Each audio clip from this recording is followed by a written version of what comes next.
kızımdı immigrasyondan geçirmediler Türkiye'ye. Önceden Türkiye'de okup yürüdü. Türkiye'de okumak için Türkiye memleketini seçti. Medipol Üniversitesi'nde 2. sınıf iç mimar bölümünde okup yürüdü.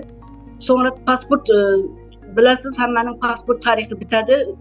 Tarihi bitip İngilizce üye ketkendi. Saatlerce onu kıynadılar. Senin depti içeriden çıkmamaslık deportun var depti. Açıklamasını soragan, nimaga açıklap bermeysizlar deb. Açıklanlar nima sebepten ötürme istese yukarıdan buyruk var deydiğim kızıma. Yukarıdan buyruk var, biz bilmeyimiz hiç narsani deb hammasi özüne alıp kaçadigan. Ama geçirmeydilar. Yani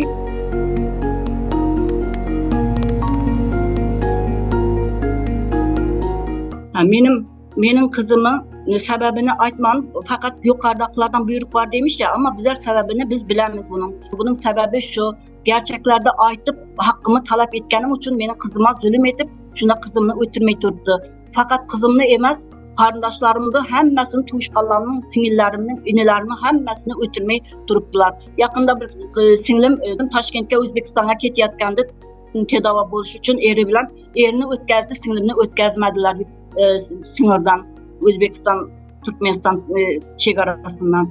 Bundan aşağılama, bundan aşağı kitlediğin bir ne yok çıkar dersen yine bulardaki devam ederdi.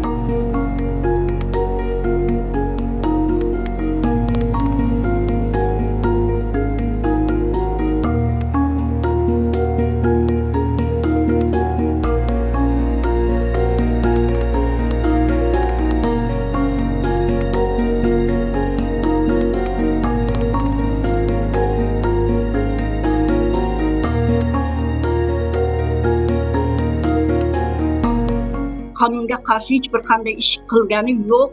Kızım yaş bir 22 yaş kızdan korkup bana hükümetin kılıp oturgan işi. Bunu korkkanıdan kılarlar bunu. Bunu yani ben şunday dep düşünemem. Bizlerde artık okuvchilarni ham, öğrencilarni ham çıkarmayıp duruptular. Bunu öğrensin, bizim yani görsünler. Bir de apam demiş, hiçbir yerge şikayet etmesin, hiçbir yerge söylemesin. Ama burada köp adamlarını öldürüp durdular deyip korkuzadılar.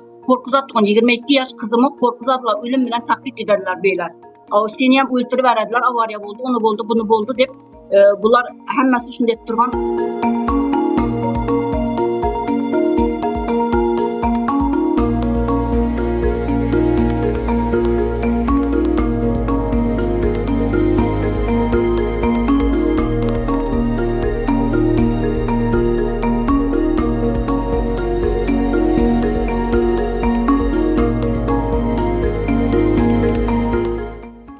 Şu çağa hiçbir kızın ağlap duran göz yaşına rahminiz gelmese, vicdanınızı sorgulanmayın, ne için benim rahmim gelmedi deyipsen. Çünkü sizin adam olarak rahminiz gelmeli şu kıza.